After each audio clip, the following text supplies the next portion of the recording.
Então, pessoal, vamos começar? E aí, as pessoas vão entrando aí, por enquanto vai ser aula particular aí, praticamente. Tudo bem? E aí, João, resolveu aí? Tomou um golpe, não, né?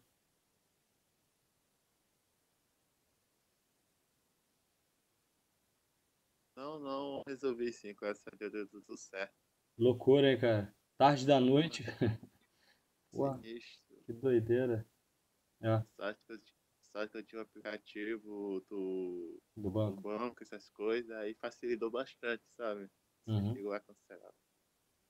entendi. Aí, tipo, no outro dia o cara falou, eu liguei para lá também, aí falou que tinha feito um monte de compra, só que foi cancelado essas coisas. Aham. O banco tem uma certa segurança por conta desses É, golpes, então, né? certo.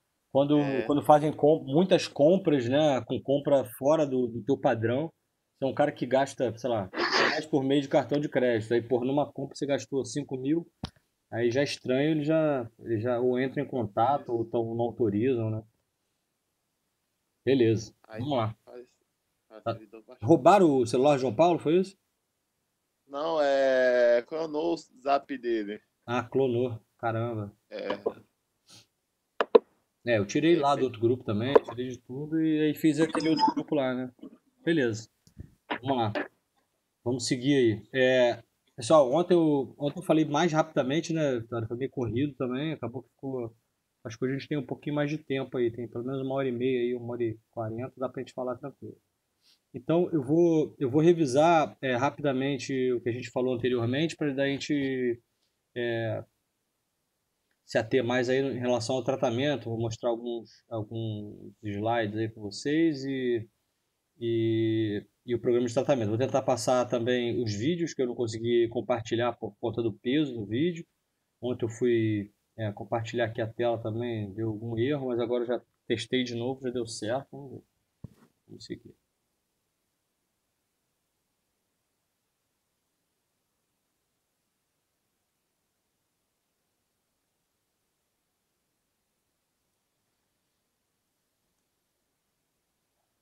Então, pessoal, a gente vai dar continuidade aí em relação ao assunto que a gente já estava abordando, né? Que é entorse lateral do tornozelo. A gente, enfim, já, já falou isso aí mais de uma vez. Então, é extremamente um acometimento grande, né? Essa população é uma população jovem, né? Uma população muito ativa, assim, né? As entorses normalmente são causadas por atividade física, né? Como a gente viu lá, os mecanismos lesionais, né? Após um salto. Então, é uma condição que acomete principalmente jovens, assim. Os estudos, assim, são muito relacionados aos jovens, né?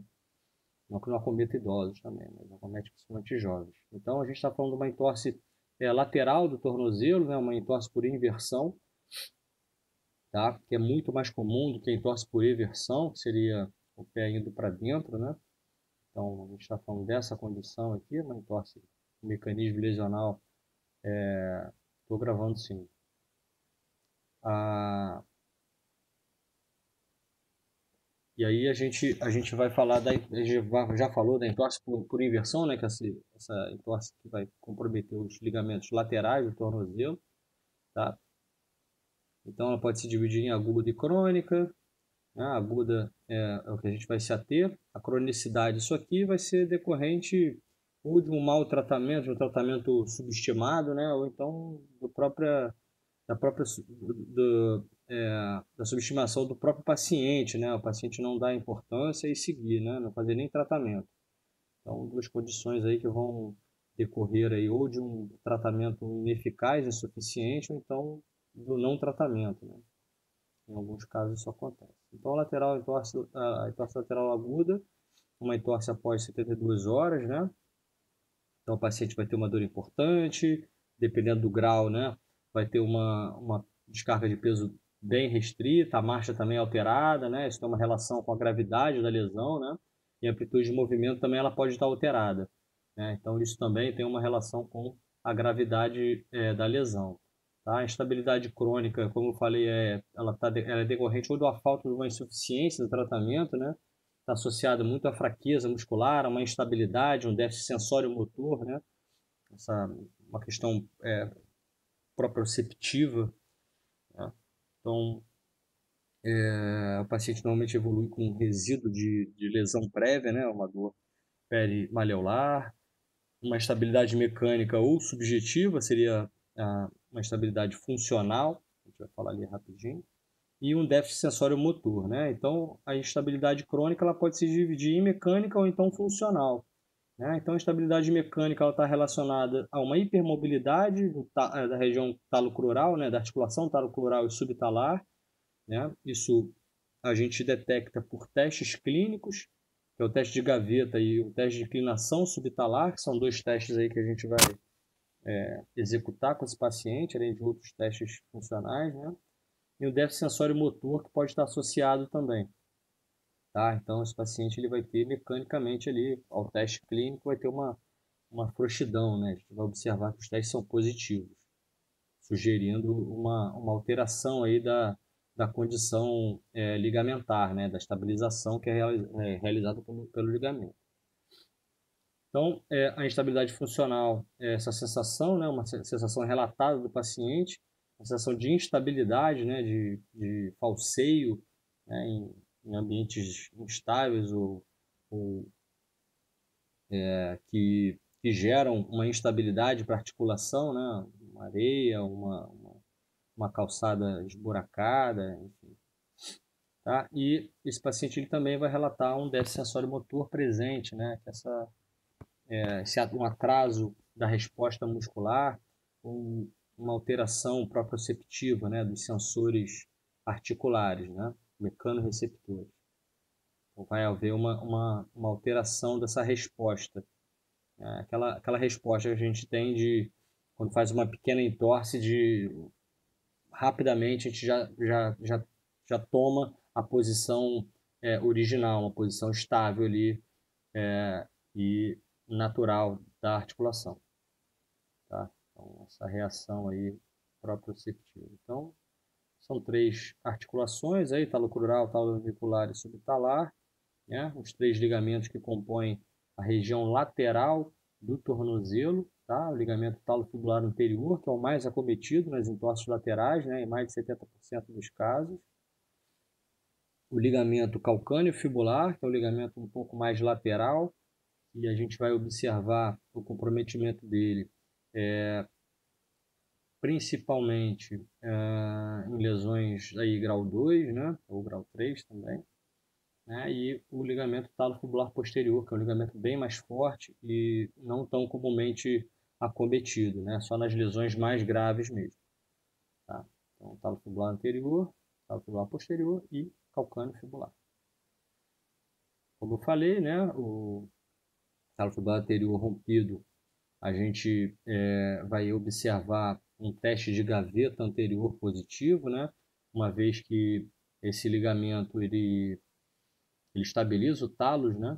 Ou evita que o talos se desloque ou deslize anteriormente, né? Então ele dá essa estabilidade da articulação, de um deslocamento, ele evita, impede o deslocamento anterior do talos, tá? Que é o teste de gaveta, a gente provoca ali, vai ver uma instabilidade. Então o teste é positivo quando há uma instabilidade aí, uma insuficiência desse ligamento. Então, o ligamento calcâneo fibular em 20% dos casos vai estar acometido, né, como eu falei, e quando há uma lesão combinada desses 2 ligamentos, a gente vai ter um teste positivo, que é o teste de inclinação subtalar, tá? Então, o ligamento talofibular posterior é um ligamento mais forte. Então, esses 2 testes que a gente vai executar, normalmente eles acusam uma insuficiência desses ligamentos, né? Claro que a gente vai se ater, obviamente, à função do paciente, né? As repercussões funcionais, até porque se for uma lesão normalmente que a gente vai tratar conservadoramente, na maioria dos casos, né? Que é grau 1 e grau 2, essas lesões ligamentares elas tendem a cicatrizar, né? Então, isso foi um consenso, onde 5 recomendações em relação à avaliação clínica foram dadas, né? Então, a gente já conversou sobre isso, né? O consenso é opinião de expert, né? Então, sobre várias questões relacionadas a essa condição, né? Então, eles chegam a um consenso, né? Um consenso comum de medidas que devem ser tomadas com esse paciente, através de questionários, né? Questionários e perguntas. Eles opinam e as respostas não são traçadas, né?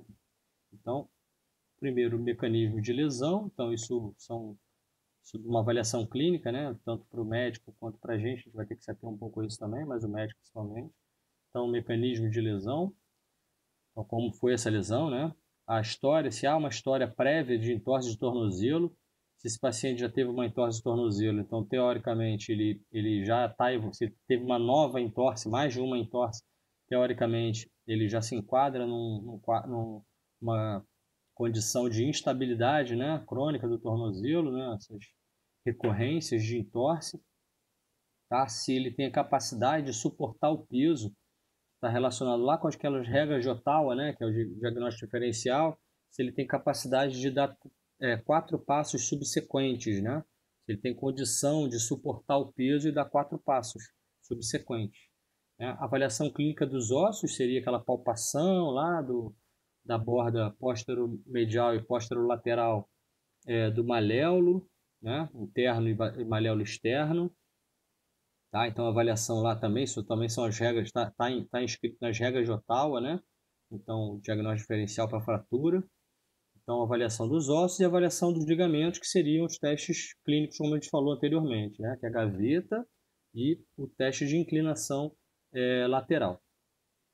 Tá? Então, 5 parâmetros aí, recomendações para avaliação clínica. Então, o mecanismo lesional, né? Como a gente já falou, é um mecanismo em inversão, pode acontecer após um salto, pisar no buraco, irregularidade de solo, trauma direto.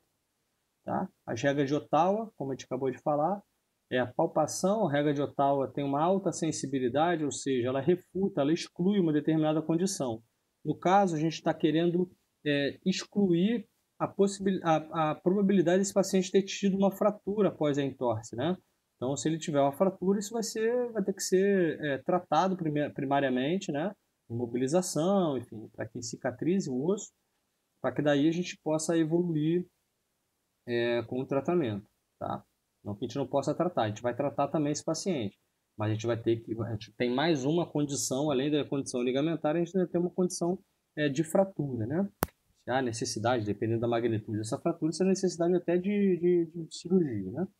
Então, a regra de Ottawa vai consistir na palpação dessa borda posterolateral do maléolo externo, né? Então, os 6 últimos centímetros, assim como a borda medial, 6 últimos centímetros da borda póstero-medial do tornozelo, tá? Do maléolo do tornozelo. Então, se o paciente sente dor nessas regiões e tem incapacidade de dar 4 passos subsequentes, como a gente falou anteriormente, nas recomendações, esse paciente ele é indicado para fazer um raio-x, né? Para descartar ou para excluir a possibilidade de ter tido uma fratura. Enfim, teste positivo, dor à palpação, incapacidade de dar 4 passos. Esse paciente ele vai ser orientado a fazer um exame de imagem, um raio-x, para poder detectar se tem fratura ou não. Outra regra, também uma outra possibilidade, é a fratura do quinto metatarso, né? Então, a gente vai palpar a base do quinto metatarso, a gente vai palpar o osso navicular, né? A proeminência do osso navicular, e vai pedir para o paciente dar 4 passos também. Esse teste vai ser positivo se o paciente relatar dor e incapacidade para dar os 4 passos. Tá? Também sugestivo de fratura, então o paciente vai fazer um raio-x. Então, classificação quanto à gravidade, a gente vai ver aí grau 1, grau 2 e grau 3. Grau 1 e grau 2 são bem mais comuns, né? Então, o grau 3 já é uma lesão bem mais extensa, onde tem uma perda funcional importante, né? O grau 3.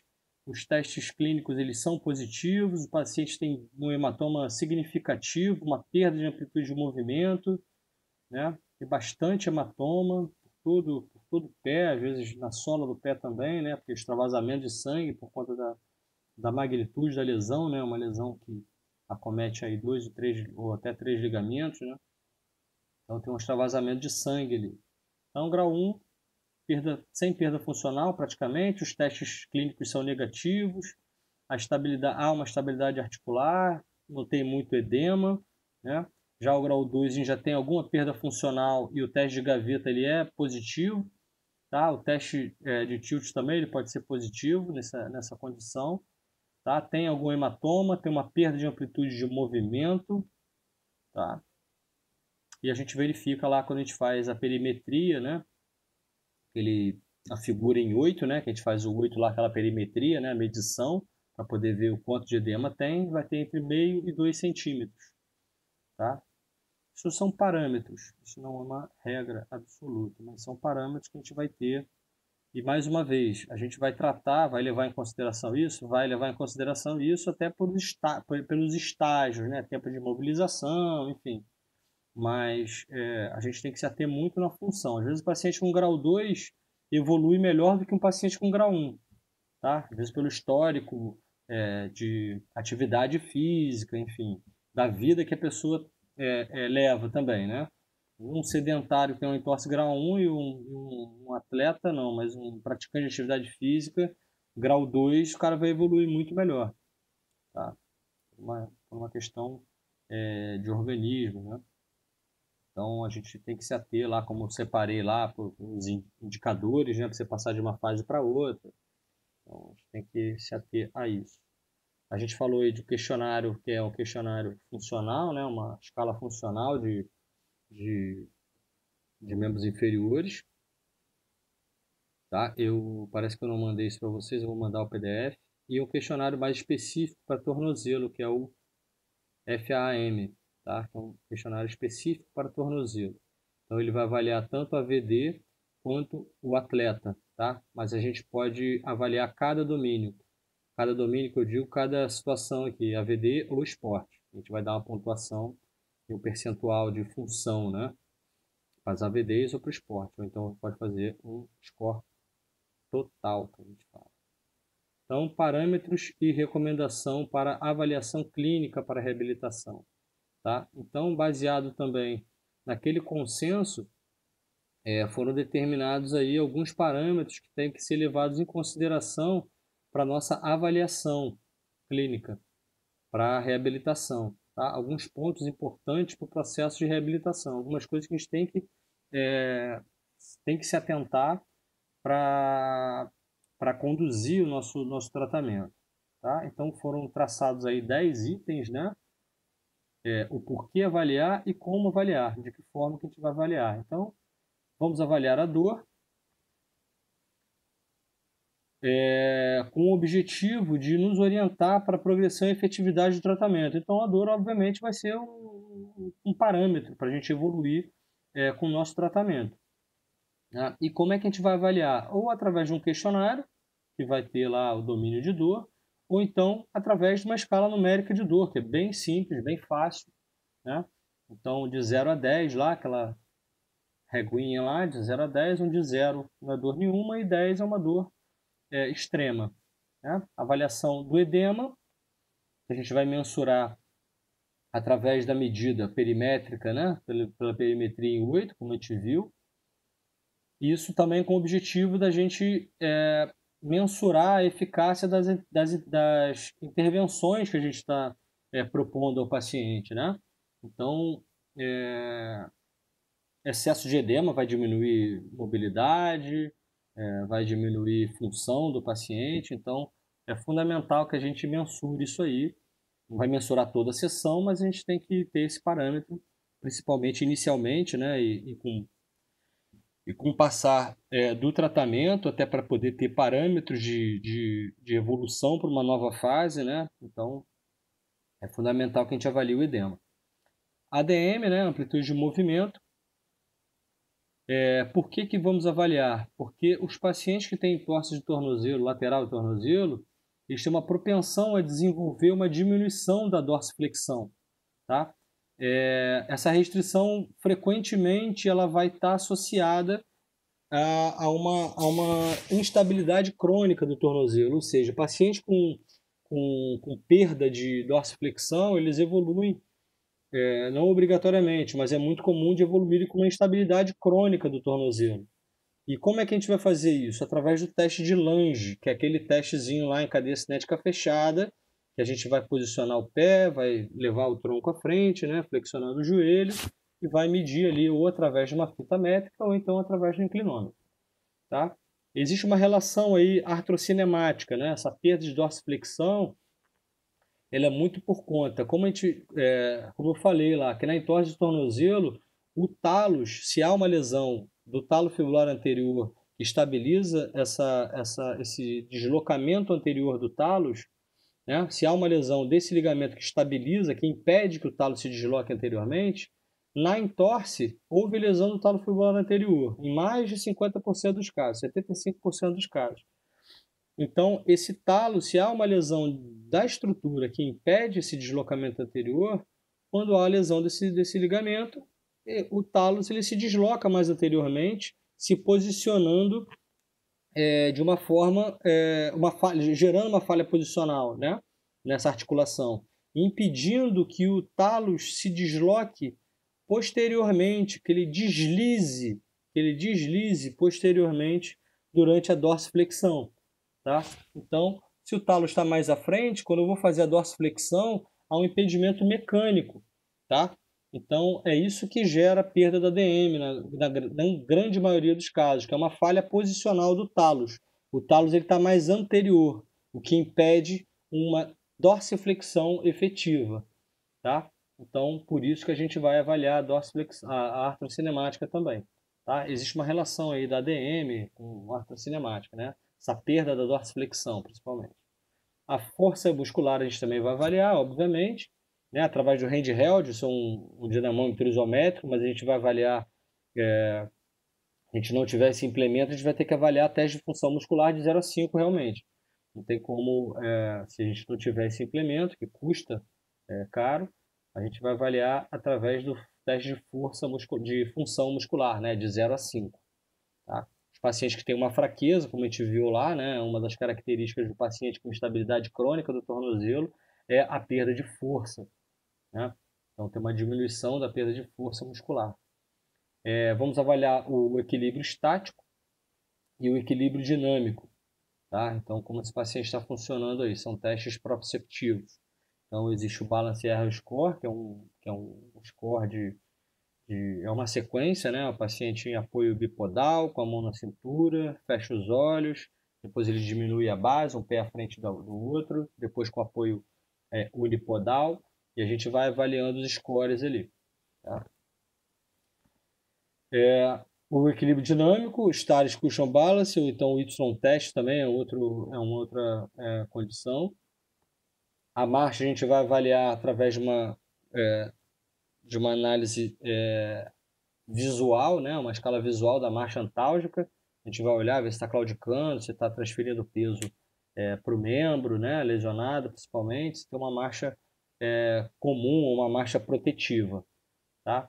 Nível de atividade física, então direciona de acordo com o que o paciente realiza. Então essa escala ela vai de 0 a 10, sendo que 0, que é a escala de Tegner, vai de 0, que é o sedentário, o cara que não faz absolutamente nada, e nível 10 é o atleta de alta performance, é o cara que disputa a competição primeira linha ali, tá? Seria a Série A aí do Campeonato Brasileiro aí, vamos dizer assim. Então o cara que está ali, então, o 9, por exemplo, é óbvio que salvo exceções aí, né?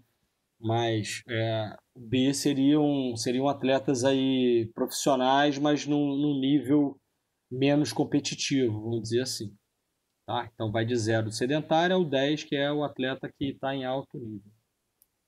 E as medidas autorreportadas, né? Então, através de um questionário, que é o FAD, isso avalia o tratamento proposto, né?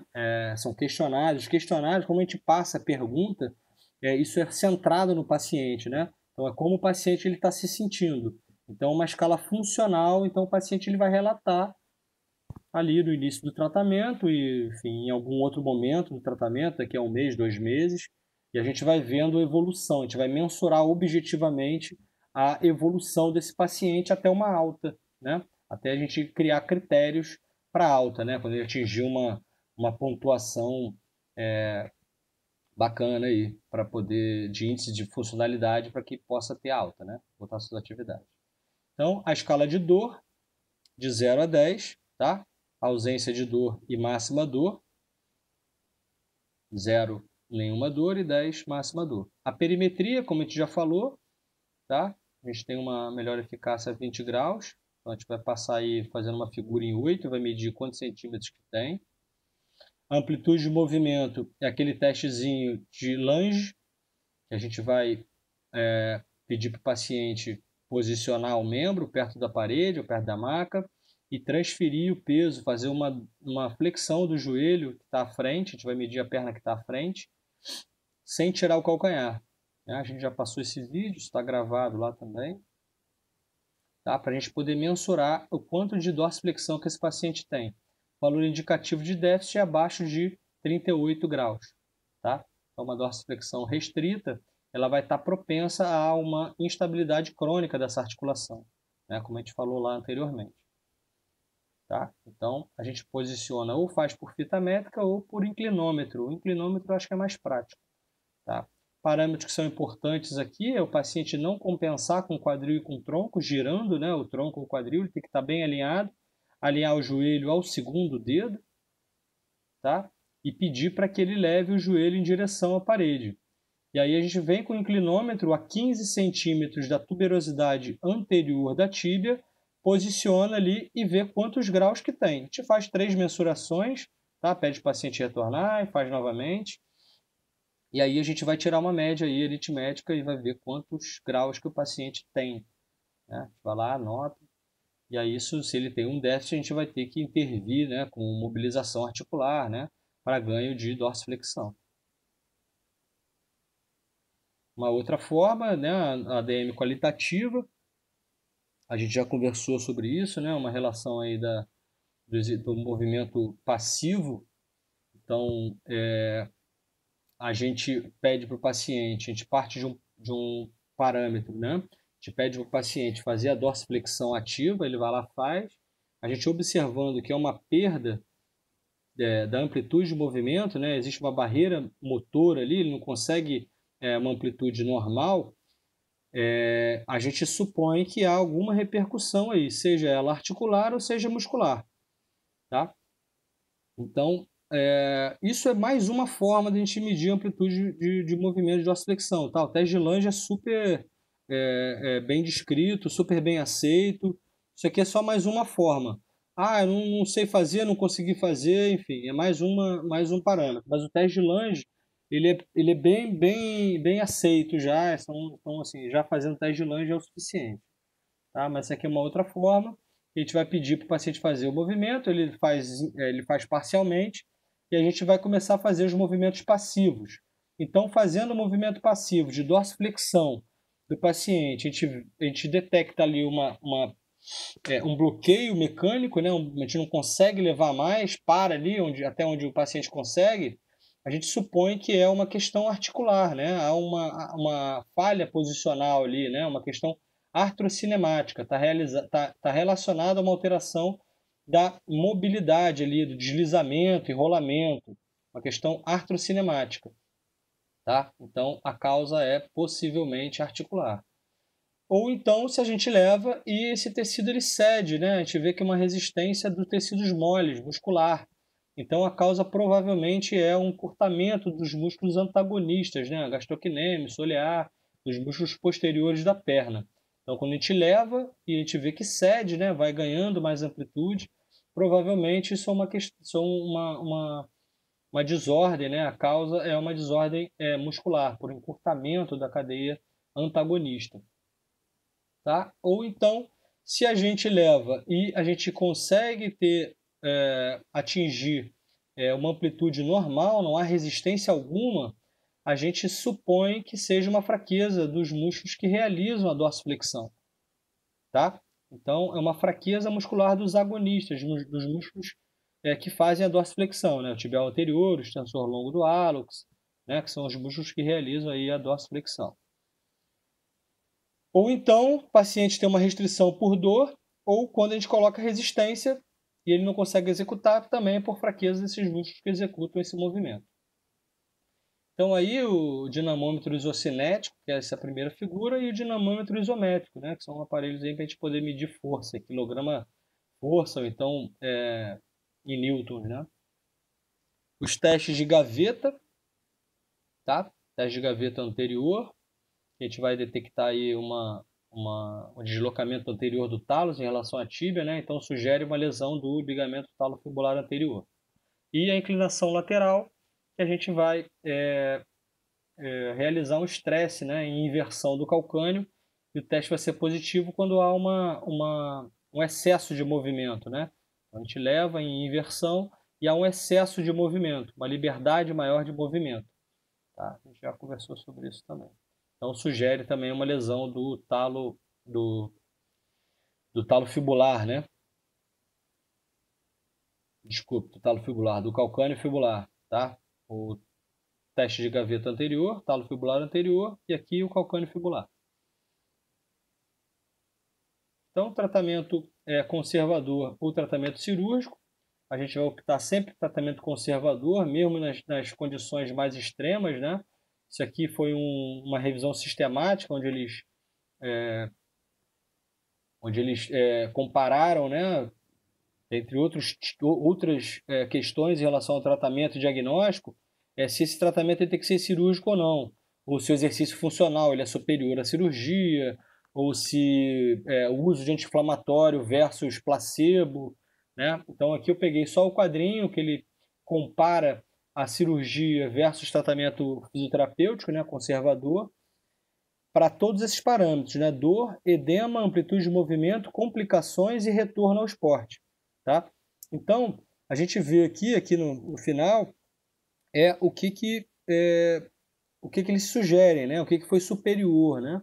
Então, são vários estudos, né? Uma revisão sistemática, eles pegam vários estudos, vários ensaios clínicos, que estão aqui para dor.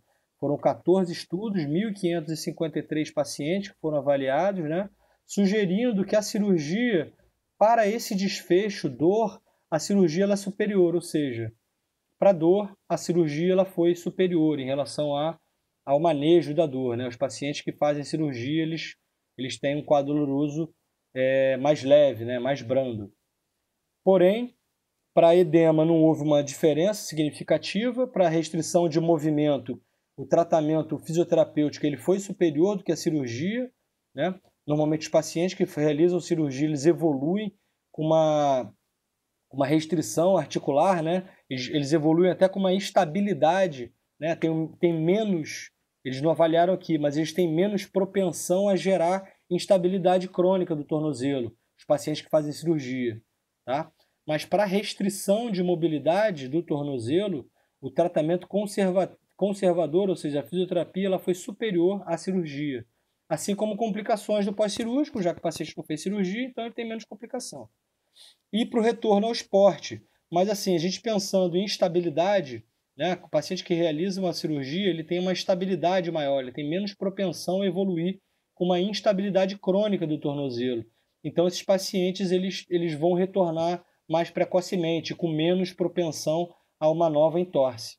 Tá? Então, os pacientes que são submetidos à cirurgia, a gente vai ter que eleger bem aí, se é atleta, nível de atividade que o paciente faz e tal, mas na grande maioria a gente vai tentar o tratamento conservador, né? Se esse tratamento ele for ineficiente, a gente pode pensar numa outra estratégia, seja cirúrgica ou seja uma estratégia diferente para esse tratamento conservador. Então, esse é o prognóstico, né? Enfim, como esse paciente vai evoluir, né? Enfim, a evolução desse paciente. Então, alguns fatores que podem influenciar negativamente, né? Negativamente, que podem atrapalhar o nosso tratamento na recuperação da entorse lateral do tornozelo e aumenta o risco de recorrência. Então, o nível de atividade esportiva desse paciente, né? Então, foi tratado, se é um paciente de alta performance, a gente não trabalhou direito, esse paciente evolui com uma instabilidade, não trabalhou gestual esportivo, não trabalhou deslocamento, né, resposta motora, velocidade, agilidade, né? Se é um atleta, a gente tem que trabalhar todas essas valências, né? se o paciente evolui com presença de dor persistente, sobrecarga articular e instabilidade articular. Né? Fatores que podem desencadear ou influenciar no desenvolvimento de instabilidade articular é a dor persistente, o paciente que persiste com dor, então isso gera uma instabilidade, né? A gente tem uma disfunção, né, da resposta sensório-motora através da dor, né, por conta da dor, um déficit de controle postural dinâmico, uma incapacidade de realizar saltos e aterrissagens 2 semanas após a entorse, ou seja, 14 dias de tratamento, o paciente não consegue ainda realizar saltos e aterrissagens, e uma instabilidade mecânica ou frouxidão após 2 meses de tratamento. Então, o paciente ali no teste clínico, o paciente ainda tem uma frouxidão. Então, esse paciente ele provavelmente vai evoluir com uma instabilidade articular crônica, tá? Isso não sou eu que estou tirando da minha cabeça, não, tá? Isso são os estudos que mostram, né? O que pode influenciar no prognóstico, no mau prognóstico do paciente. Mais uma vez aqui, o risco de recidiva da entorse é 2 vezes mais alto no primeiro ano. O uso de anti-inflamatório ele pode repercutir no risco de suprimir, né, de diminuir ou de atrapalhar a cicatrização do ligamento. Então, a gente tem que controlar isso aqui. O paciente às vezes fica 1 mês tomando anti-inflamatório, isso atrapalha a cicatrização do tecido. A gente tem que dar preferência às atividades, às terapias ativas, né, em relação às passivas. E o tratamento cirúrgico só no caso de não responder bem ao tratamento conservador, né, baseado nos nossos guias. Em relação à prevenção das entorses e recorrências, exercícios neuromusculares e órteses são fortemente recomendados. Tá? Então, o paciente só vai para a cirurgia se ele evoluir mal, ou então dependendo da atividade, do nível, da gravidade da lesão, né? A lesão grau 3, uma instabilidade grande, atleta vai ter que ir para a cirurgia. Tá? Mas de qualquer forma, exercícios neuromusculares e órteses, elas são bem indicadas. Vamos ao tratamento fisioterapêutico. Tudo bem aí, pessoal? Vocês estão aí? Sim, sim. Eu tenho uma pergunta meio... Olha só, tô falando de novo uma coisa que eu já falei, tá? Mais rápido um pouco, mas isso tudo eu já falei. Pode falar. Não, é porque o que acontece? É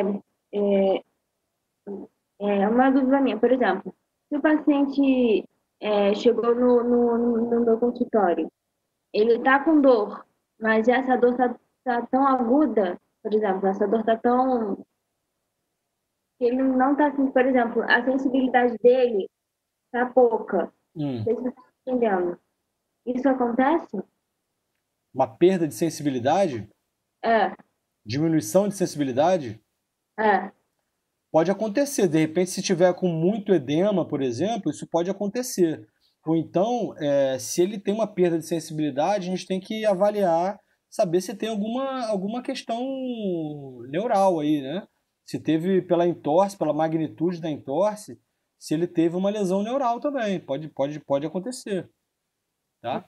Mas aí é uma lesão bem mais severa, assim. Então, perda de sensibilidade, o paciente não vai conseguir movimentar o pé. Aí vão ter sinais neurológicos aí que vão nos nortear aí para uma possível lesão neurológica. A gente vai ter que fazer uma avaliação disso, tá? Se é uma perda de sensibilidade ou um excesso de sensibilidade. Ou é muito sensível, a gente não consegue nem tocar. Uma coisa é diminuição, outra coisa é o aumento. Esses pacientes, eles podem aumentar, exatamente o contrário. Eles podem aumentar, normalmente aumenta-se a sensibilidade local, né? A palpação fica muito dolorido, né? O paciente também fica com receio de que coloque a mão. Então, isso acontece. Agora, perda de sensibilidade, diminuição de sensibilidade, a gente vai ter que avaliar, fazer um teste ali com estesiômetro, enfim, fazer teste de sensibilidade, teste motor, para poder ver se tem alguma alteração neurológica e até de repente fazer uma eletromiografia para poder ver condução. Se tem alterações neurológicas clássicas, a gente vai ter que avaliar com mais critérios esse paciente. Respondi ou não? Tirou minha dúvida. Obrigada. Então vamos seguindo. Então, num primeiro momento, No primeiro momento, a gente vai, a primeira fase aí, a gente vai gerenciar a dor e o edema, principalmente, tá? Então, o paciente chegou ali, torceu o tornozelo anteontem ou ontem, então chegou lá no nosso consultório, foi no médico, encaminhado, chegou no consultório lá para a gente atender, o paciente está lá com aquele edema grande ainda, tá com brace ainda no pé, né? Com o uso de um estabilizador. Então, nessa primeira fase, a gente tem que se ater principalmente à dor e edema, tá? Então, a gente vai preconizar aí 2 protocolos que são bem descritos aí, bastante usados, né? Que é de proteção, mas é uma proteção através do brace, né? De colocar um estabilizador ali.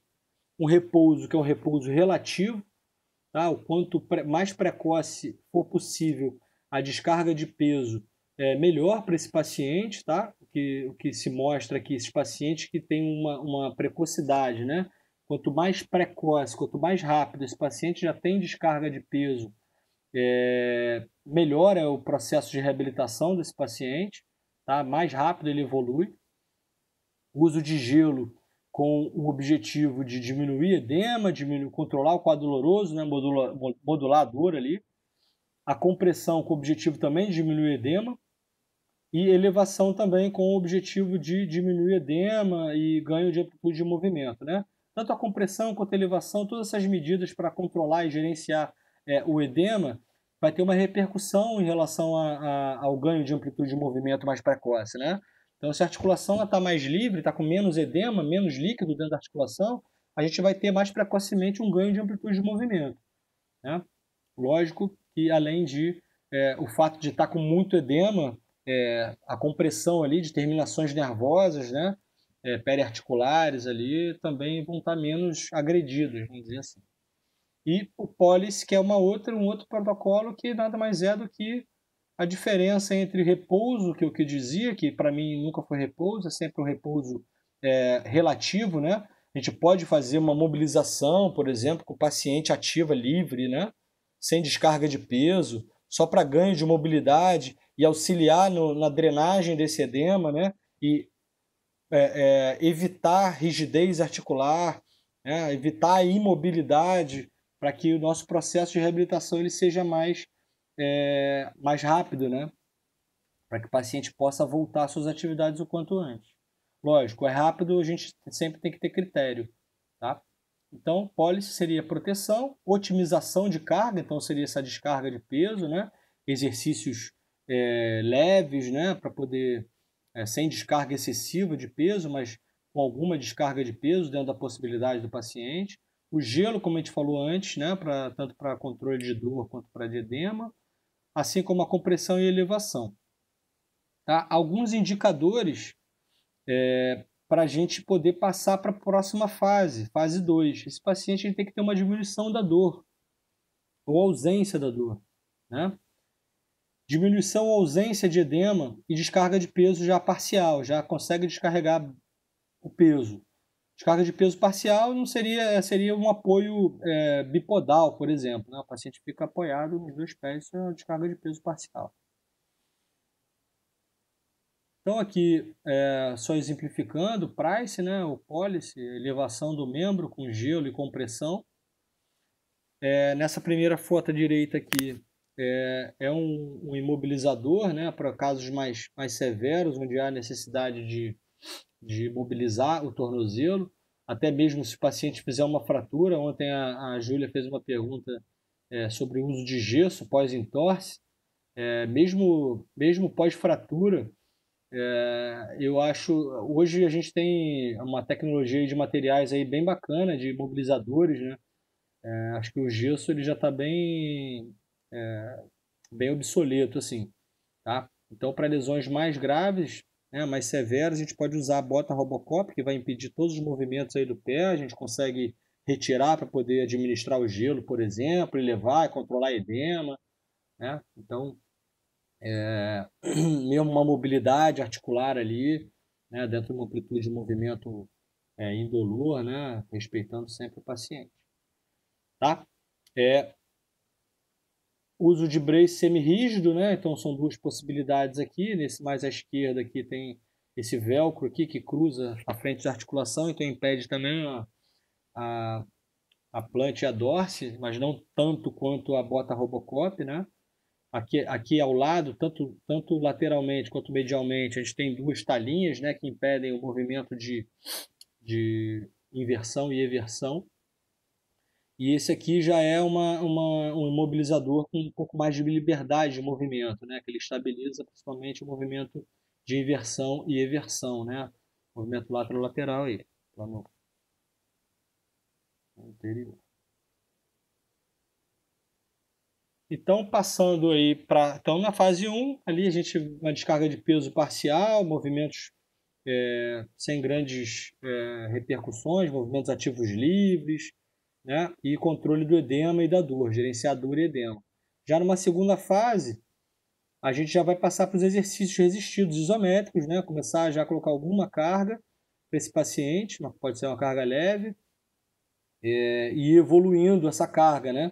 O ganho de força, fazendo uma progressão de carga aí. Então, exercício de alongamento e flexibilidade também, né? Enfim, manobras aí para diminuir a tensão da musculatura, seja liberação miofascial, seja alongamento, né? Então, para ganho de amplitude de movimento, né? As mobilizações articulares passiva, ativa assistida e ativa, tá? Em cadeia cinética aberta e fechada. A progressão de descarga de peso, né? A hidroterapia é uma possibilidade interessante. Então, aí algumas mobilizações. Eu passei para vocês uma mobilização, né? Que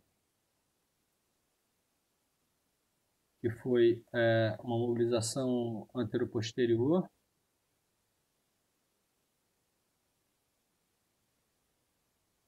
Conseguem ver o vídeo aí? Vocês estão vendo o vídeo? Não, não. Não. Não?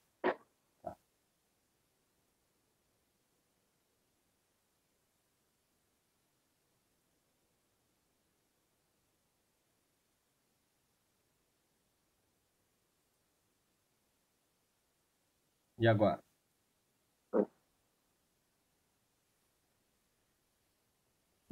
Foi. Então aí ele está estabilizando aí a tíbia, né? E a fíbula, proximamente ali. E com o tronco, ele faz um bombeamento para ganho de dorsiflexão, tá? Aqui ele faz um deslocamento, um deslizamento lateral, né? Do calcâneo. Tá? Aí,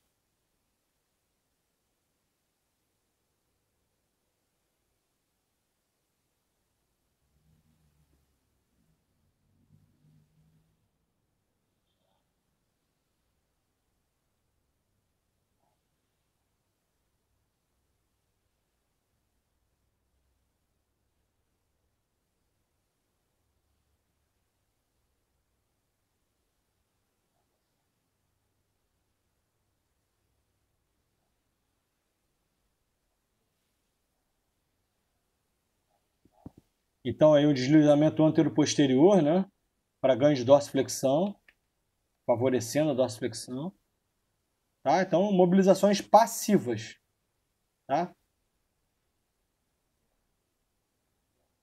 E aí o deslocamento exatamente é o teste de gaveta, exatamente isso aí.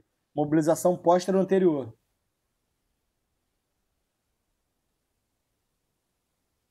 Tá? Estabiliza a tíbia e a fíbula ali e desloca a articulação do tornozelo póstero anteriormente.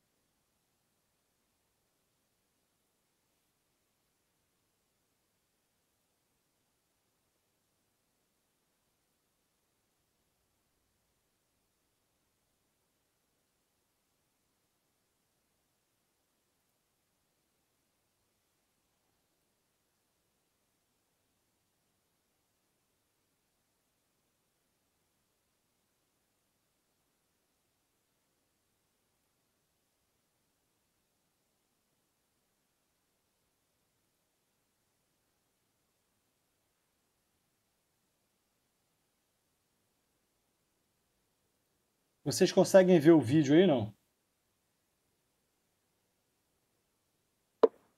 Sim, Tá vendo o vídeo? tá pausado, mas Sim. Agora tá passando. Consegue ouvir também? não. Vamos ver. Vocês conseguem ouvir também, não? Sim, tá pra ouvir. Tá, vou botar mais alto aqui, daí vocês vão acompanhando, porque o professor vai falar, se eu falar junto.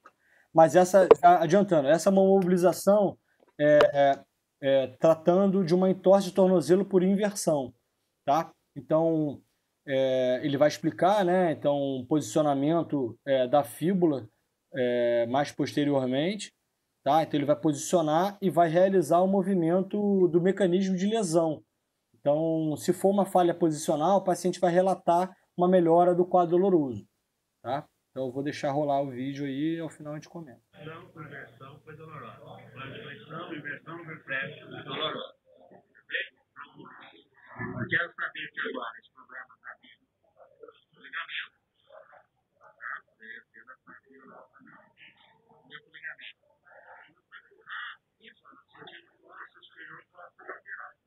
Se eu reposicionar lá e assumir, a orelha, o que eu faço? Eu beleza do anel região. Sempre o calcânio livre. Estabeleço uma anel região. A região tenária. Eu vou pegar calcânio livre. Segundo, esse contato eu vou fazer uma anel lateral. Eu tenho que fazer, tirar a tensão, porque o mecanismo que eu quero, se tiver habilidade no reposicionamento, é que vai ocorrer uma inversão pura. Não é uma inversão pura. Mas essa inversão pura tem que ser fazer com o osso. Eu posso conseguir uma inversão só pela pele. Isso não quer dizer nada. Eu estou na fíbula. Estou fazendo a inversão. Então, quando a pessoa vem aqui e diz assim, está posicionado? Não está posicionado, porque está ganhando na pele. Não primeiro. Está divisa aqui. Agora, retira toda a tensão da pele. Toda a tensão da pele. Passa a pele. Estou colocando na região telar, no anel, nível, no anel agora. Então, você consegue ver a parte meu polegar, aqui. E o calcânio continua livre. Agora, se eu empurrar para baixo, tirando já a tensão, vai para baixo. Nada acontece. Ok? Se eu empurrar para cima, se empurrar é com essa contração dos flexores. Se eu empurrar para cima, no sentido superior, eu tenho dorso com inversão. Dorso com inversão. Não me interessa. O que eu quero é uma inversão pura. Então aqui eu tenho que encontrar uma posição onde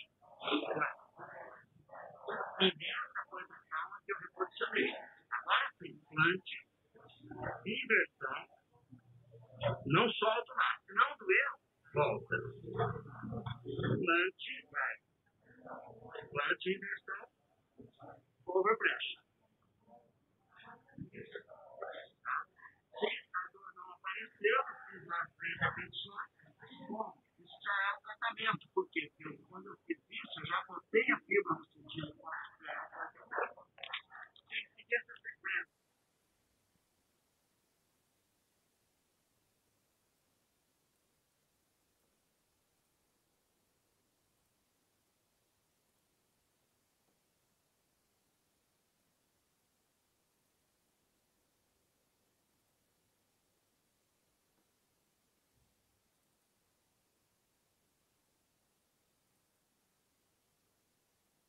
Impeça esse movimento.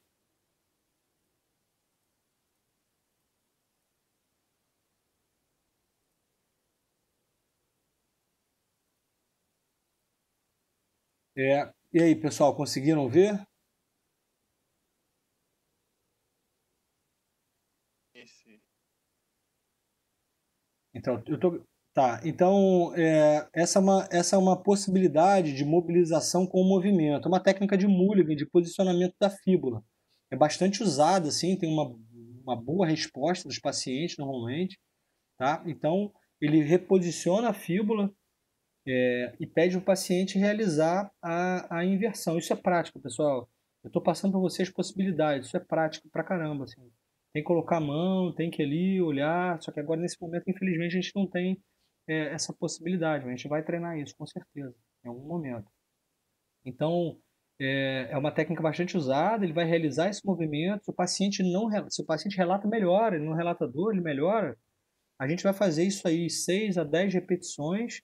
Toda vez que leva o movimento, o paciente faz a plante com a inversão, o paciente relata que não sente dor, a gente mantém aquela posição ali por alguns segundos, 6 segundos normalmente, e retorna. Aí faz séries, 3 séries, uma série primariamente, a gente vai evoluindo. Primeiro atendimento, a gente vai fazer 3 séries de 10. A gente faz uma sériezinha de 6 repetições, o paciente melhorou, fez um movimento ali, beleza. Na outra a gente vai evoluindo, tá?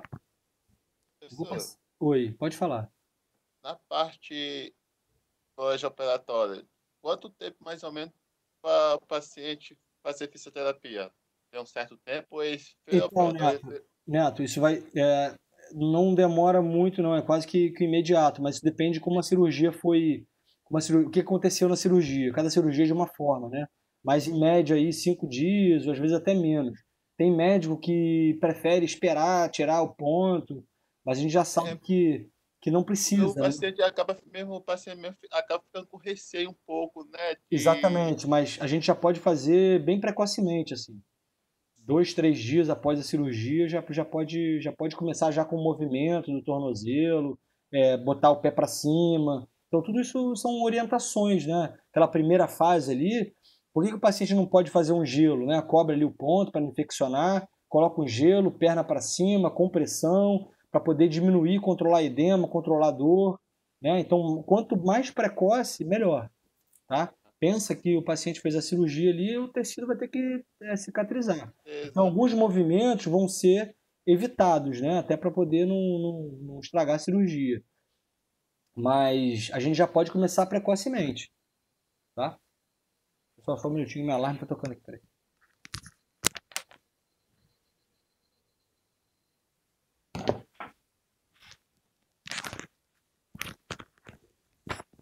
Tá, mas lembrando, ô Neto, lembrando que a gente vai preconizar muito tratamento conservador, tá? É o que na grande maioria vai acontecer, são os pacientes que são tratados com a fisioterapia, tá? A grande maioria dos casos.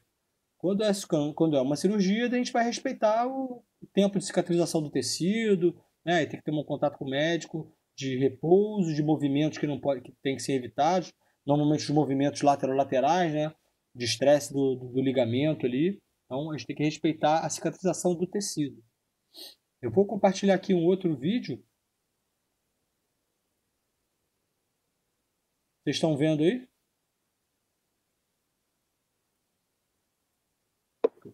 Sim. Sim. Esse vídeo aqui eu vou passar um pouquinho mais para frente. Tá, a chance da gente recuperar a perda da planificação é muito grande. Por isso que o Brian fala que ele espera 100% de milagre. O segredo que nós vamos contar neste final de semana só para essa turma é que para ganhar a perda da plante, o segredo está aqui neste movimento. Pessoal, essa é uma mobilização para ganho de plantiflexão, tá? Também vai intervir no talos ali, tá? É um movimento de plantiflexão, então a mobilização aí ativa assistida, tá? Ele está explicando aí a mecânica articular. Tá? De rolamento anterior ventral do talo. Isso aqui. Esse movimento, biomecanicamente, ele tem 5 a 9 graus. Então a gente não tem que esperar muitos movimentos. Mas para ele ser bem realizado, eu preciso estar especificamente no talos. E aí eu vou puxar o talos, como se a gente pegasse uma gaveta dentro, uma gaveta de lixo, se eu enfiasse a bandeja aqui, o que acontece por cima, né? Quando eu faço, o que acontece? Aquela parte que fica lá, o apoio, puxar, né? Ela vem nesse sentido. Eu estou empurrando lá, ela vem nesse sentido. Só que aqui eu não vou estar empurrando nada, vou estar puxando nesse sentido. Então é como se eu estivesse pegando aquela Serviço abaixando aqui para a bandeja entrar. É isso aqui. Então, para isso aí, terapeuta, a coxa, joelho, desculpa, fica entre 70 a 90 graus. Na frente a coxa femoral, o joelho é de 70 a 90 graus. Para essa técnica funcionar bem, se é perna esquerda, o terapeuta se encontra à frente da articulação a ser tratada. Então, como é perna esquerda, eu vou contactar tíbia e fíbula com o meu calcanhar da mão, que é a região tenar e hipotenar. Acima da interlinha articular, mas bem proximal à interlinha da fíbula. Para isso, me coloco nessa posição. Tá? Eu preciso depois empurrar, então, tíbia e fíbula posteriormente. Eu coloco dessa forma, já levo, né, tíbia e fíbula para trás, ó, tá? Convenço o meu cotovelo esticado e agora gero mais uma pressão ainda, adicional. Tíbia e fíbula agora estão posicionados posteriormente. Essa agora, para ele abaixar o pé. Se ele abaixar o pé agora, tá? E não houver rotação do calcânio aqui, ó, tá ok. O erro que vai acontecer é que alguns pacientes vão rolar o calcânio. Como aquele. Se rolar o calcânio, eu não vou conseguir esse movimento aqui que eu preciso. Eu preciso do calcânio apoiado aqui para trazer com mais facilidade isso, tíbia e fíbula estabilizados posteriormente. Na prática clínica, a gente coloca, essa marca é boa, molinha, mas quando é uma marca mais dura, a gente coloca uma toalha, uma almofadinha aqui também para não machucar. Não posso falar machucar, porque acho que da gente. O Éder que está machucando muita gente. Ai,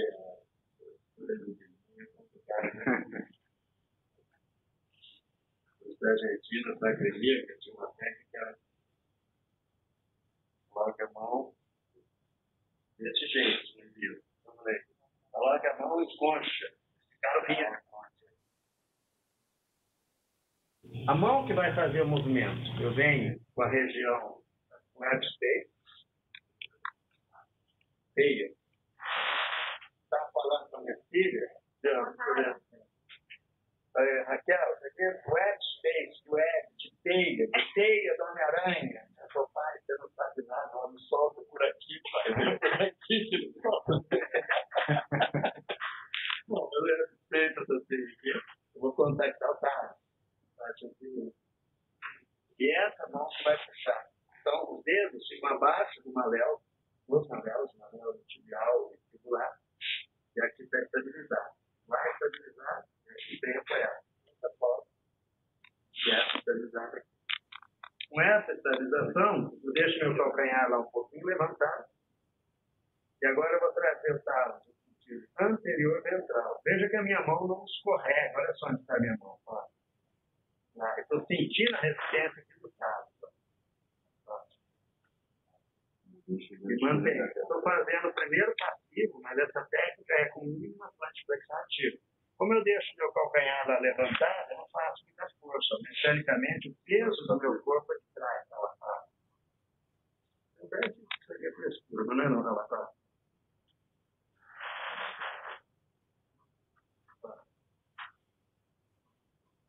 O erro que a gente vê nessa técnica, as pessoas começam a fazer isso, a mão de repente tem que parar aqui.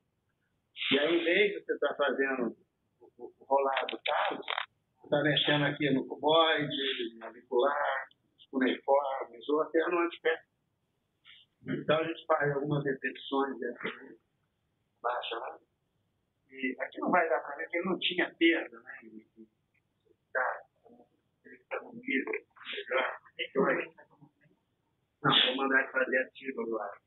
Aqui no caderno, para visualizar. Essa técnica é uma técnica que quando você tem a restrição, vocês vão perceber, porque aqui, embora não apareceu ninguém, na hora da prática vai ser.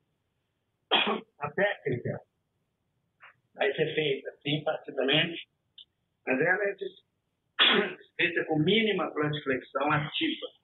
Tá? Então, agora vamos fazer a técnica como ela é. Transfiro o peso. Agora, vou pedir para ele, faz uma plantiflexão, mantém outra vez. Agora liberou. Temzinho a mais, hein? Tá louca? Tava no pacote. Muito obrigado, seu Negueto. Certo? Graças. Vai baixando. Bom, então essa seria...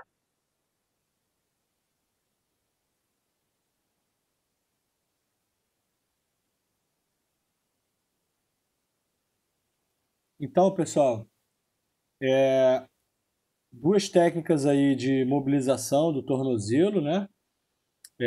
Essa segunda técnica, diferente da primeira, é para plantiflexão, né? Aquela primeira que a gente viu é uma técnica para posicionamento da tíbia, da fíbula, desculpe, e utilizando ali do mecanismo lesional, né? Então, até o receio que o paciente tem de executar aquele movimento, ele começa a perder, te expõe o paciente até ao mecanismo lesional, né? Mas indolor. Então, o cérebro lá entende que esse mecanismo não é mais nocivo, né? Ele não é mais doloroso. Então é uma técnica bem interessante também. Eu vou passar um outro vídeo, pode ser? Passar um outro vídeo para vocês de uma outra mobilização.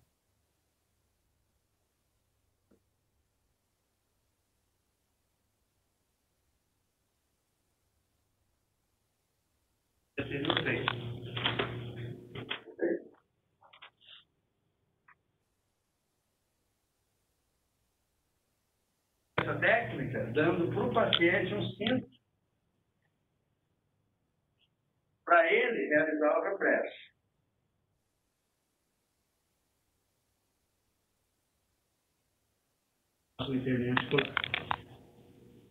O joelho está fletido mais ou menos em 90.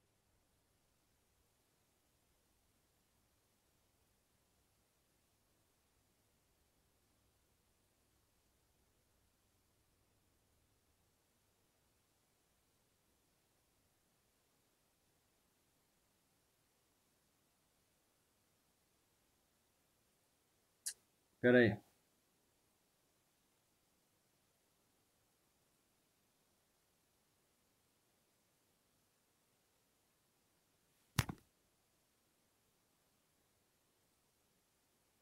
Estão vendo aí o vídeo? Sim. Beleza, então essa é uma técnica que a gente usa bastante, pessoal, bastante mesmo. Inclusive é uma técnica que depois ela se torna ativa. A gente vai fazer, mas a gente pode orientar o paciente a fazer ativamente. Tá? Então é uma técnica para a gente poder ganhar a amplitude de movimento de dorsiflexão, que é muito comum nesses pacientes que fazem torse de tornozelo. Tá? Então, como a gente falou anteriormente, o talos ele vai estar posicionado, uma falha posicional mais anteriormente, né, um deslizamento anterior do talos na articulação talo-crural. Então, essa é uma técnica de ganho de amplitude de movimento de dorsiflexão. Tá? Então, eu vou deixar rolando o vídeo aqui, ele vai falando, e aí a gente depois comenta. O joelho está fletido mais ou menos em 90 graus. O movimento vai ser fechar o ângulo da atividade com ele se movimentando nesse sentido. Mas ele traz o joelho, então. Traz de joelho à frente, fechando o ângulo aqui. Sobre com o meu web space estabilizando o talos no sentido posterior e cinto trazendo tibia e fíbula anteriormente. Mas vamos fazer aqui. Mantenho meus pés um pouco afastados. Sentar nos calcanhares. Na prática clínica, a gente coloca uma toalha aqui no tendão, entre o cinto e o tendão, porque vai incomodar um pouco.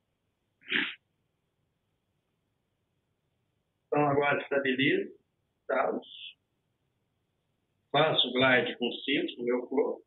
Como o plano vai mudar, vai trazendo o joelho, eu acompanho essa mudança do plano, deslizando para trás, então o cinto está fazendo a definição. Fazendo 3 vezes. Uma vez. Se houver aqui restrição de movimento, eu senti aqui, o aparecedor, eu posso fazer pequenos ajustes aqui também. Como a gente também pode trazer o joelho um pouquinho mais para dentro, mais para fora, vai trazer.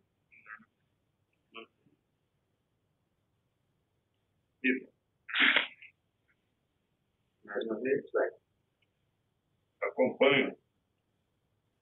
Geralmente aqui eu tenho uma toalha embaixo do meu joelho também para ajudar. Essa técnica também vocês podem fazer manualmente, como o Bill Vizentino dá nos seminários dele. Fazer a visualização. E aí você puxa tiro e fíbula sobre um talos que está estabilizado, puxa tiro e fíbula, anteriormente, hein? Como o ângulo vai mudar, você acompanha com a mão da como eu fiz com o fio. Acompanha a mudança da angulação. Uma outra possibilidade, são duas aqui na cadeira. Vou ali para cá.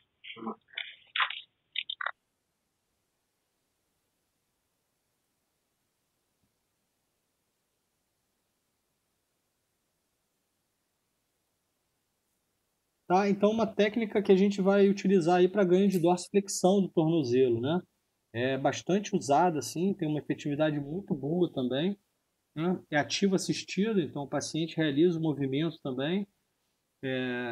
A cada mobilização, a cada movimento, a gente também mantém por 6 segundos, vai fazer as 6 repetições primariamente, depois a gente vai evoluindo o número de repetições e até de séries, até passar por uma mobilização ativa.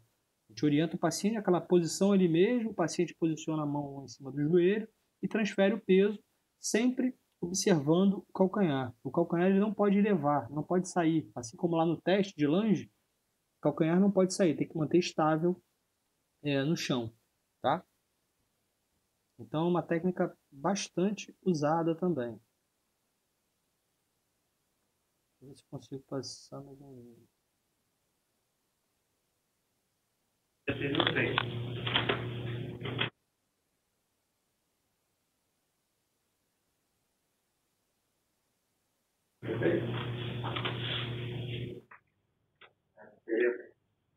Na progressão dessa, a gente faria com apoio unipodal. Então, faz a mesma coisa.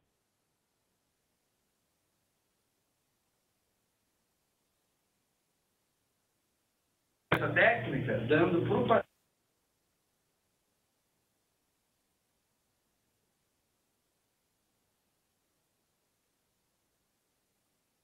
O último vídeo aí. Paciente um cinto.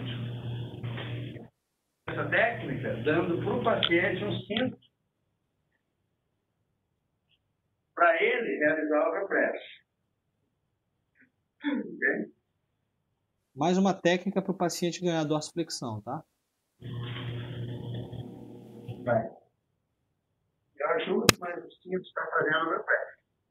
Uma outra possibilidade, do mesmo princípio, é realizar o glide com o cinto. Então aí eu vou usar aquela mesma pegada. Com X-Space, baixar. Reforçado com o X-Space da outra mão. O cinto vai realizar um glide para cima, é um glide anterior, sobre um talos que está estabilizado. Tá? Glide com o cinto, talos estabilizado, dorsiflexão. Vê onde? Lá atrás. Slide com o cinto. Talos estabilizado. Dorsiflexão.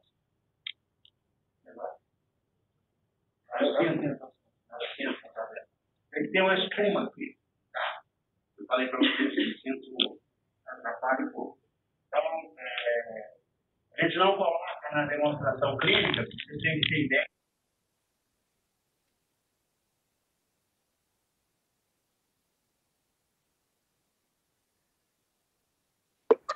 Sabe?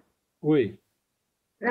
No vídeo anterior, ele usaria aquele teste. Eu não lembro se ele é teste único ou teste da gaveta. Onde comprou? Não entendi. Fala de novo. Aquele quando ele coloca o cinto na perna do...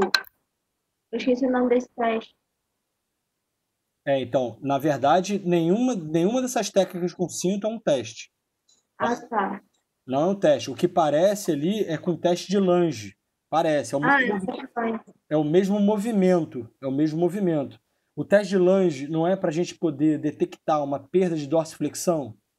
Essa técnica que o paciente está ali com o pé em cima da cadeira, ele passa a faixa atrás né, bem próximo na região distal da articulação, né, tibio-fibular, né, talo crural ali. Ele passa a faixa, posiciona a mão e pede para o paciente fazer o movimento, né, de flexão do joelho ali e de fechar o ângulo tibiotársico, né? Então, é uma técnica para ganho, né? A gente não tem uma anterioridade do talos. Então, ele posiciona o talos, ele realiza exatamente a técnica, uma técnica de favorecimento artrocinemático. Então, ele mantém o talos ali, que está teoricamente mais anterior, impedindo que o paciente tenha uma amplitude normal de dorsiflexão.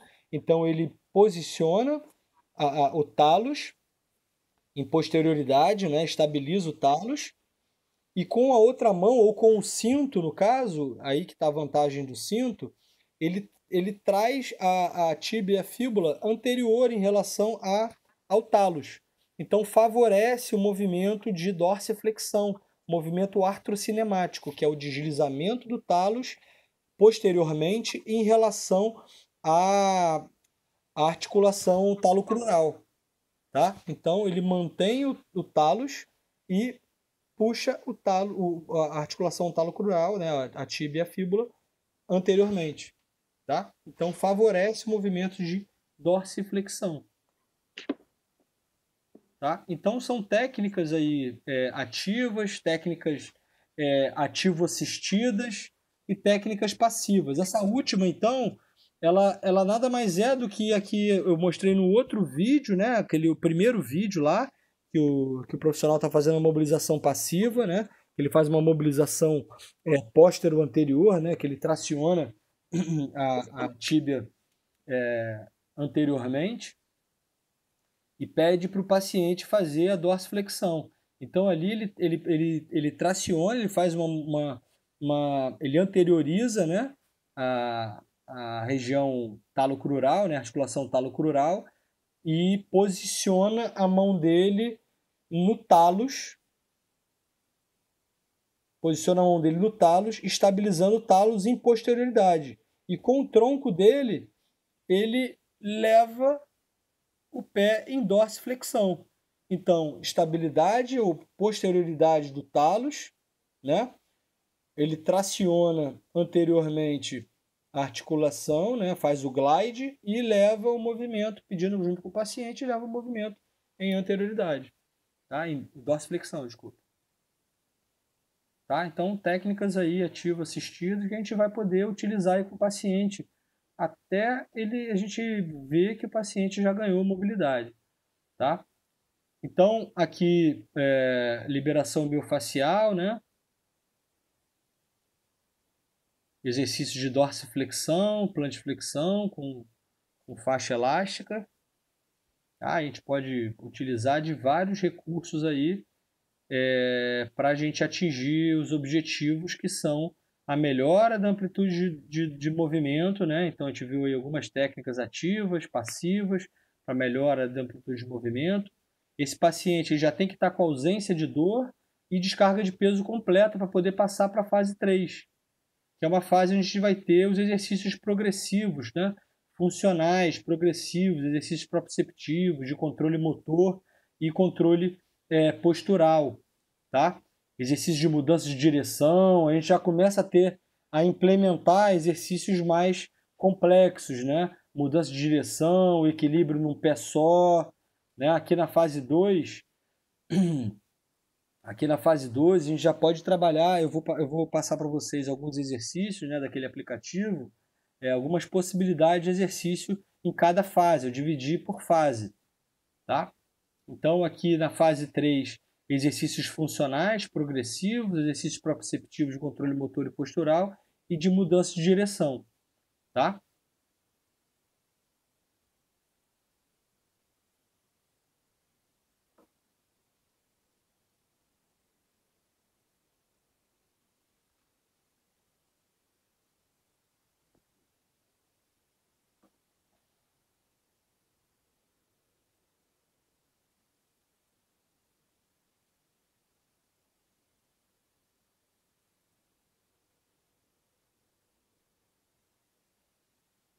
Então, assim, eu montei os protocolos aqui, dividi em cada fase, tá? Então, aqui seria numa primeira fase. Então, na fase lá, fase 1, né? Movimento ativo livre, né? Só de mobilização da articulação do tornozelo. Então, exercícios bem simples, tá? Isso tudo na primeira fase, tá? Eu vou mandar isso para vocês também lá no grupo. Automobilização. São algumas possibilidades aí só para ganho de amplitude de movimento, né? Para manter a integridade, respeitando sempre o quadro doloroso do paciente, né? Nosso objetivo é melhora da diminuição do edema, diminuição da dor, né? E já preparar o paciente para mobilização articular, enfim. Então aí automobilização, exercícios ativo livre, tá? Exercícios de alongamento. Lembrando, nessa primeira fase, se o paciente não consegue fazer ainda esse movimento, a gente vai fazer depois. Tá? O paciente evoluiu, o alongamento a gente vai fazer na fase 2 também. Mas como a gente falou, quanto mais precoce o paciente tiver descarga de peso, melhor. Então, se o paciente já está lá, um paciente de grau 1 ou grau 2, muito leve, já melhorou o quadro doloroso, a gente já pode implementar exercício precocemente de alongamento. Não tem problema nenhum, desde que o paciente suporte a carga. Né? Então, a descarga de peso precoce ela vai interferir no prognóstico do paciente. Tá? Então, alguns exemplos aí de exercícios de mobilidade e de alongamento aí que a gente pode fazer na primeira fase. Tá? Passando para uma fase 2 lá, onde a gente vai começar com os exercícios de resistência, algum exercício de propriocepção, né? Num plano estável, né? Apoio já dos dois membros, então aqui a gente já pode fazer uma plantiflexão. O paciente apoia lá no espaldar e faz uma plantiflexão, né? Já começa a ganhar mobilidade, já começa a ganhar força, tá? Então, séries aí mais longas, né? De 15 repetições, 12 repetições, né? Para daí depois a gente ir diminuindo o número de repetições e aumentando a carga desse paciente. Tá? Aqui o exercício de mobilidade também, de plantiflexão e dorsiflexão.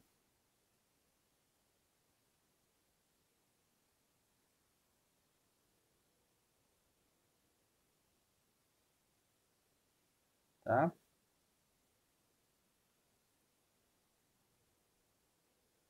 Aqui, como a gente viu lá anteriormente, os exercícios que já são bem básicos, né? Exercício para fortalecimento aí dos fibulares, né? Dos músculos eversores, né? Do compartimento lateral da perna, então fortalecimento dos fibulares. Então a gente pode fazer tanto para eversão, quanto para inversão, quanto para dorsiflexão, para plantiflexão, como mostra aqui. Então, fortalecimento de todos os movimentos da articulação do tornozelo. Tá? Plant, dorse, inversão, eversão, tá? Então, utilizando a resistência elástica. O paciente não consegue ainda fazer com resistência elástica. Lá no início a gente não fez aquela mobilização ativa livre? Então, a gente continua com o ativo livre e vai colocando carga, né? O elásticozinho mais leve, vai progredindo a carga, diminuindo o número de repetições, aumentando a carga para ganhar força aí nesse tornozelo. A gente pode começar com alguma coisa de caminhada e mudando um pouco o plano, né? Botando um travesseiro, pode ser uma almofada, né? Trabalho proprioceptivo, trabalhando a sensibilidade do paciente também, né? Mudança de textura. Tá? Exercício bem simples, né? Já numa segunda fase aí, esse paciente vai ter aí pelo menos uns 10 dias, uma marcha parado aí em cima do colchão. A gente pode fazer isso no chão também, né? Transfere o peso.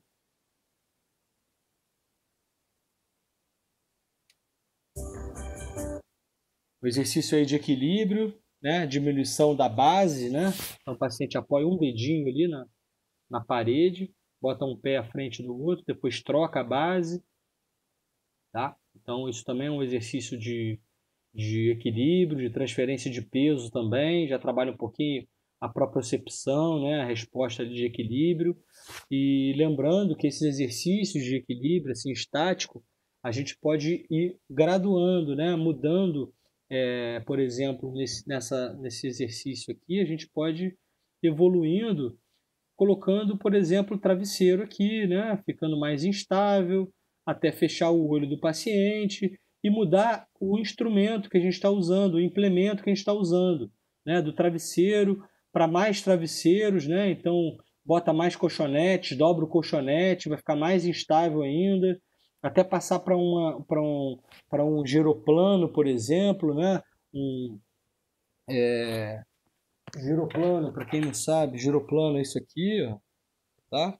Então, tem giroplano assim só com um toquinho aqui no meio, né? Onde ele vai ter uma instabilidade multidirecional, ou então tem outros que atravessa aqui assim, que vai oscilar só no plano antero-posterior ou látero-lateral, né? Então a gente pode ir evoluindo o implemento que a gente utiliza, né? Para gerar mais instabilidade. Então a gente pode mudar o implemento, pode tirar o estímulo visual do paciente, né? Que vai gerar um desequilíbrio maior, e assim a gente vai evoluindo, tá? Aqui um exercício de fortalecimento da musculatura solear, né? O paciente apoiado aí na parede, pode botar uma bola na parede. Ah, não, tá difícil de fazer assim apoiado, porque aqui a gente também trabalha a musculatura de quadríceps também, de glúteo, e faz a plantiflexão. Pode botar ele sentado e fazer isso também, tá? Então aqui nessa fase a gente vai preconizar aí alguns exercícios proprioceptivos e fortalecimento muscular, tá? Para daí a gente já começar com exercícios proprioceptivos mais evoluídos, com apoio unipodal, já começar alguma coisa de mudança de direção, que é nessa terceira fase, a gente já pode, lembrando pessoal, as coisas vão se somando, não precisam ser todos os exercícios, mas as coisas vão se somando.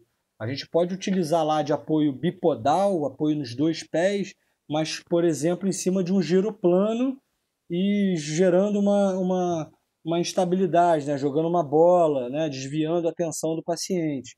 Então a gente vai somando, vai acrescentando os exercícios, vai trocando um que era apoio bipodal por monopodal, né?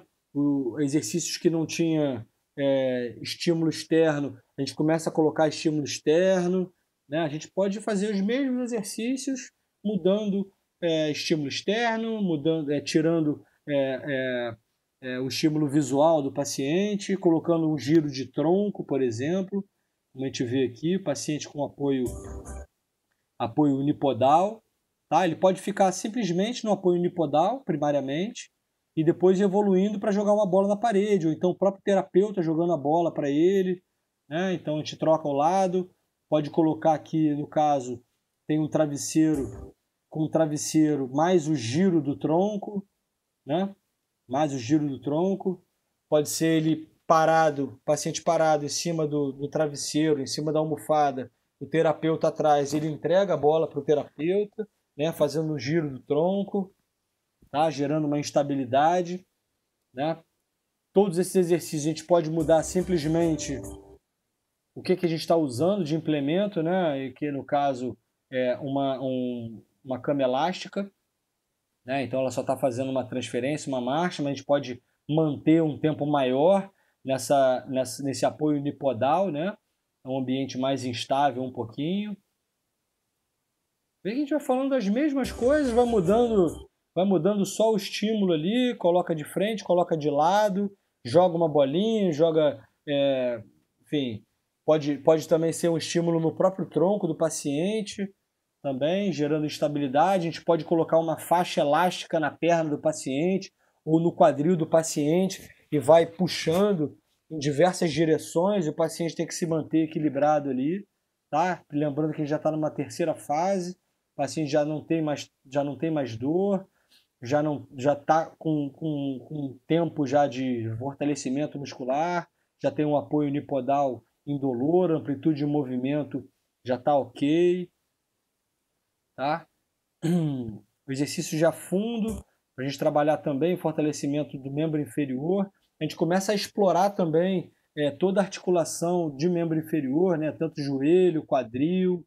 Isso lá desde o princípio, né, pessoal? A gente já conversou isso em outras patologias, né? No caso lá da lesão do joelho, o paciente não consegue fazer a flexão e extensão do joelho, a gente pode trabalhar o quadril. Então, esse paciente tem que ser, quanto mais ativo o tratamento, melhor. Então, a gente pode, lá no início, trabalhar a musculatura de quadril, por exemplo. Tá? Então, evolução aí de um agachamento bipodal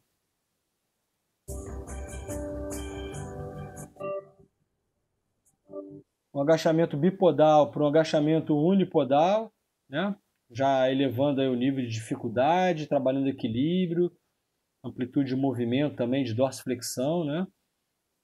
Então aqui um exercício mais complexo um pouquinho, trabalha equilíbrio, propriocepção. A gente pode fazer esse exercício aqui em cima do colchonete, por exemplo, já aumentando o nível de dificuldade.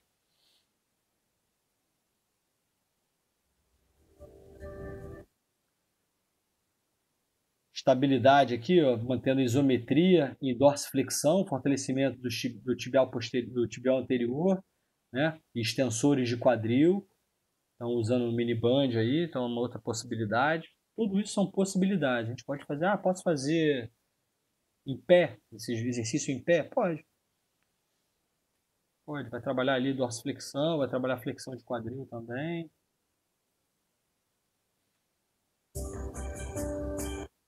É um exercício de estabilidade, né? Isso inclusive até um teste, o Star Balance Test, o equilíbrio dinâmico, né? Para a gente trabalhar o equilíbrio dinâmico, esse é uma forma de a gente testar o paciente, né? Então a gente vai fazer movimentos em várias direções, né? Tanto anterior, posterior, lateral e cruzado. E aí trabalhando aí também a estabilidade dinâmica desse paciente.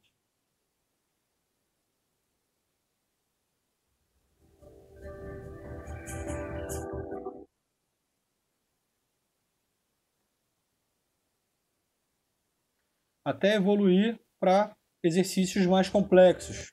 Absorção de carga com salto, tá? Evolução do exercício, isso são ideias. Professor, posso saltar para frente? Pode saltar para frente também, fazer um salto frontal, né? Não tem problema. Mudança de direção, aqui passada lateral, né? Pode botar um cone no chão, aumentar a distância, o paciente tem que tocar num cone, desvia lateralmente, toca no outro cone, pode botar um cone aqui à frente, um cone atrás, cones com cores diferentes, e a gente dá o estímulo verbal ao paciente. Então bota um amarelo, um vermelho, um azul e um verde. A gente fala a cor, o paciente tem que correr para a cor. Então a gente já começa a ter um pouco mais de complexidade, o paciente tem que ter um entendimento. Então a gente vai falando azul, verde, ele vai mudando de direção rapidamente, né, tocando nos cones. Então já treino de agilidade, já progredindo para um retorno às atividades, se ele é um praticante de atividade física, por exemplo, né? A gente pode fazer circuito com mudança de direção também. Acho que tem lá no slide, tem uma fotinha que mostra isso.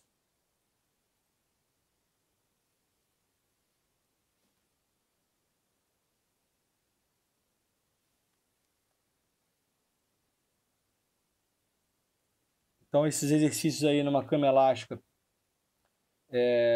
a paciente ela vai fazer um salto, né? Ela faz um salto e troca de perna na primeira imagem.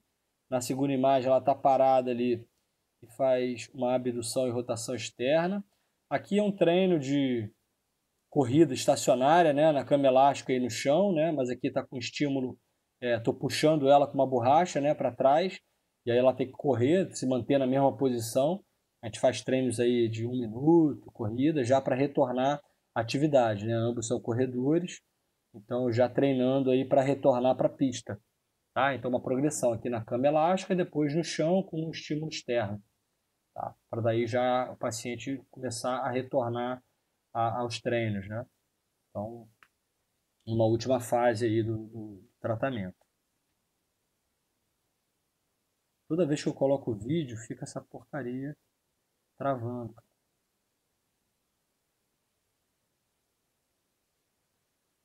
Tá, pessoal? Então, o que eu tinha para conversar com vocês sobre tratamento era isso. Vocês têm alguma dúvida? Alguma questão? Não, você acabou tirando essa dúvida aí. Vou até perguntar aqui se tu tá na terceira fase. Terceira Você fase? acabou. Não, você respondeu aí agora há pouco. Aham. Esse exercício por último aí. Aí. Então, isso tudo é uma progressão, assim. A gente tem que pensar Já em progressão de habilidades motoras.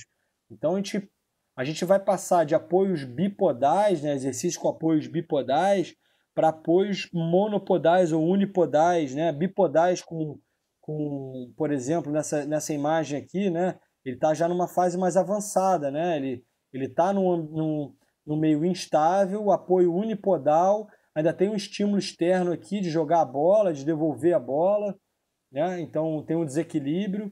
A gente pode fazer isso dinamicamente numa cama elástica. O paciente fica ali em movimento, a gente joga a bola, ele tem que responder com uma perna, com a outra. Pode jogar a bola em cima, ele pegar a bola e devolver, jogar embaixo ele devolver, com apoio unipodal. Então a gente vai evoluindo, né? Respeitando as fases ali. Numa primeira fase, proteção, controle do edema, controle da dor e já um pouco de mobilidade, né, de descarga de peso.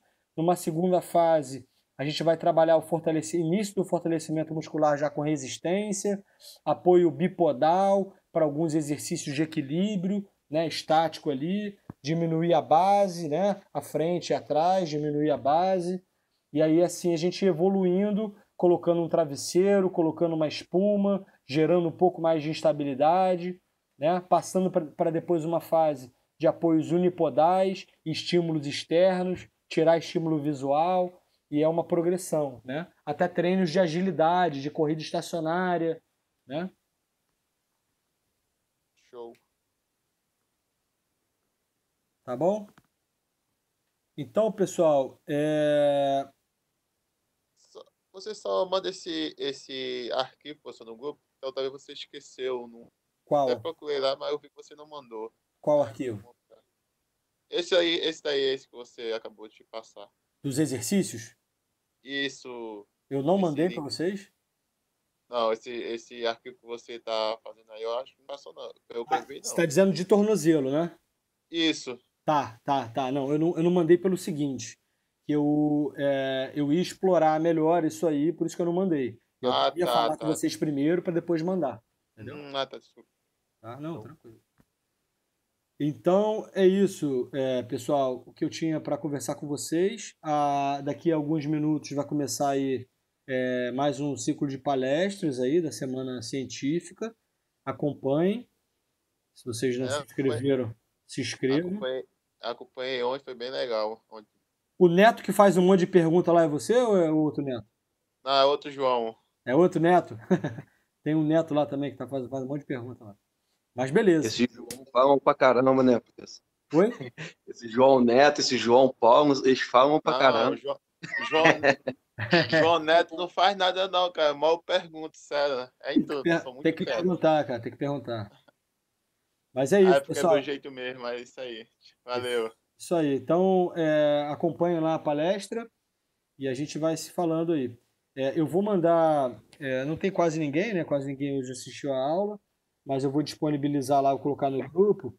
Eu coloquei um questionáriozinho, questionário não, são 5 perguntas referentes a assuntos que a gente já conversou, na verdade, sobre ombro. Então são 5 perguntas, vocês vão responder lá no Google Forms, e aí manda por e-mail para mim aí, responder aí, vou deixar aberto aí, vocês podem responder até a próxima semana. Tá? Só uma revisão, mais um feedback para vocês mesmo, da outra vez o negócio ficou até meio conturbado aí, porque era feriado, eu não sabia que era feriado. Enfim, já tinha mandado para vocês, Mas a ideia não é tirar vocês do conforto, não. É só para vocês terem um feedback, tá? Estudar. Oi, fala. Você já mandou esse. Não mandei. Mandar ainda. Não, vou mandar ainda, vou deixar lá aberto. Tá, Vocês, show. é mais um feedback, mais para vocês acessarem lá os vídeos, reverem os vídeos, tá? E a gente vê quem está acompanhando aí também, né? Mais um feedback mesmo, pessoal, de vocês, não só para mim, mas para vocês também, tá? De revisão. Beleza? Show. 5 perguntinhas, múltipla escolha, tá? Show. Beleza. Valeu, pessoal. Valeu, professor. Bom final de semana. Valeu, você também.